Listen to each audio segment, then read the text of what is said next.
تذكر يوما كنت تعانق دمعة الفكر، تناجي الله في صبر وترجو رحمة تسري، فعاش القلب إخلاصا وصرت تحوم كالطير تحلق في ثقافات. It will be on the day the earth will be replaced by another earth, and the heavens as well. And all creatures will come out before Allah, the One, the Prevailing. And you will see the criminals that day bound together in shackles, their garments of liquid pitch and their faces covered by the fire, so that Allah will recompense every soul for what it earned. Indeed, Allah is swift in account. This Quran is notification for the people that they may be warned thereby, and that they may know that He is but one God, and that those of understanding will be reminded.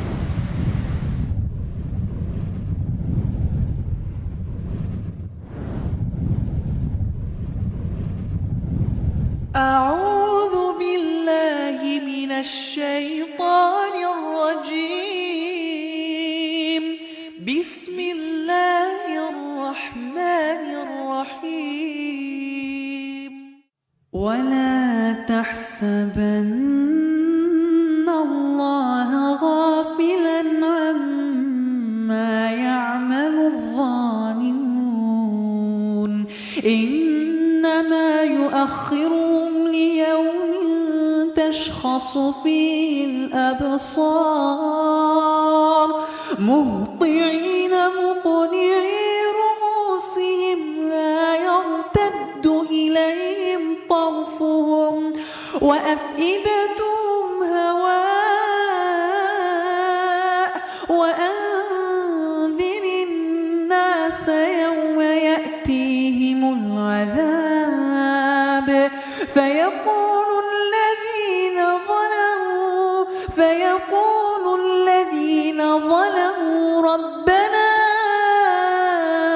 أخذنا إلى أجل قريب نجب دعوتك ونتبع الرسل، أولم تكونوا أقسمتم من قبل ما لكم من زوال، وسكنتم في مساكن الذين ظلموا أنفسهم، وتبين لكم كيف فعلنا بهم وضربنا لكم الأمثال.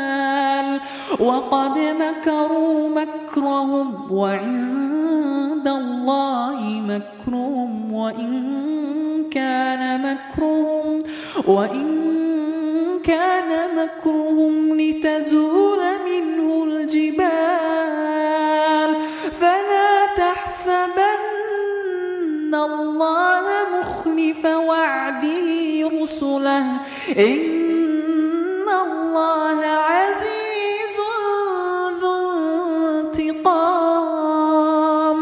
يوم تبدل الأرض غير الأرض والسماوات، وبرزوا لله الواحد القهار، وترى المجرمين يومئذ مقرنين في الأصفاد، سرابيلهم من قطران وتغشى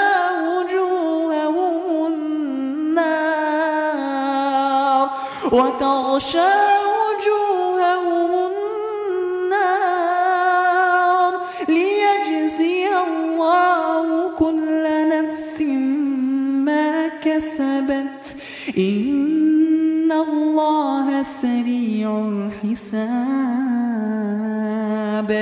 هذا بلاغ للناس ولينذروا به وليعلموا أنما هو إله واحد وليذكر أولو الألباب.